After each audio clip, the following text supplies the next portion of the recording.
यूनान के प्रसिद्ध दार्शनिक सुकरात से जुड़ा एक प्रसंग है। जब कोई व्यक्ति सुकरात के पास किसी की बात कहने आता तो वे उस व्यक्ति से 3 सवाल जरूर पूछते थे।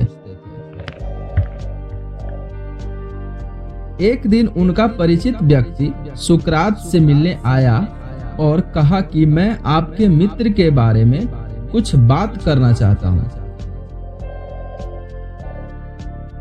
ये बात सुनते ही सुकरात ने कहा, आप मुझे मेरे मित्र के बारे में कुछ बताइए। इससे पहले मैं इस बात की परख करना चाहता हूँ कि ये बात जानना मेरे लिए जरूरी है या नहीं। आपको मेरे 3 प्रश्नों के जवाब देने होंगे। सुकरात के प्रश्नों के जवाब देने के लिए उस व्यक्ति ने हाँ कर दी। सुकरात ने पहला प्रश्न पूछा कि क्या आप जो बताने वाले हैं वह पूरी तरह सत्य है?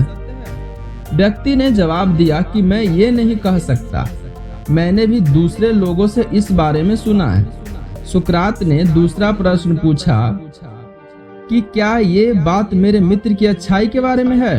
व्यक्ति ने कहा, नहीं, ये बात आपके मित्र की किसी अच्छाई के बारे में नहीं है। अब तीसरे प्रश्न का उत्तर दीजिए। आप जो बात मुझे बताना चाहते हैं वह मेरे लिए किसी तरह उपयोगी है? यह प्रश्न सुनकर वह व्यक्ति थोड़ा असहज हो गया। उसने कहा कि नहीं, इस बात की आपके लिए कोई उपयोगिता नहीं है। सुकरात ने कहा कि भाई, आपकी बात न तो सत्य है, न ही उसमें किसी की भलाई है और न ही वह मेरे लिए उपयोगी है, तो मैं वह बात सुनने में मेरा समय बर्बाद क्यों करूं? सुकरात की बात सुनकर वह व्यक्ति चुपचाप वहां से चला गया। प्रसंग की सीख। इस प्रसंग की सीख यह है कि कुछ लोग मित्रों के बीच मतभेद पैदा करने का काम करते हैं। ऐसे लोगों से बचना चाहिए।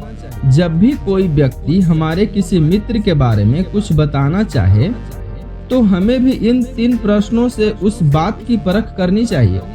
इस प्रसंग की सीख ध्यान रखेंगे तो मित्रों के बीच कभी भी नहीं मतभेद उत्पन्न होगा, नहीं नकारात्मकता बढ़ेगी। इसलिए न आलोचना करें न सुने।